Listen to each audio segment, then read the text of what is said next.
Morning mga idol, no? Sobrang traffic dito sa Ateneo. So ngayon mga idol, meron tayong booking ito.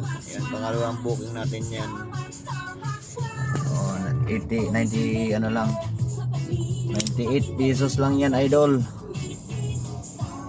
So dito idol sa Grab, ang pinaka first natin na ginagawa araw-araw dito, makuha natin yung pasahero natin, mahatid natin ng maayos doon sa pupuntahan, kasi habang nasa atin sila, sagot natin ang ano nila, kaligtasan nila mga idol. Yun ang pinaka ano natin ng Grab driver, na alagaan natin yung ating mga pasahero hanggang sa maihatid natin ang maayos sa pupuntahan nila. Sagot natin ang buhay nila. Kaya dahan-dahan lang tayo sa pagmamaniho mga idol. Relax lang, huwag mainit ulo idol. Bahala na kung traffic yan. Kung saan man matraffic tayo, araw-araw naman matraffic talaga mga idol eh. Yan lang mga idol.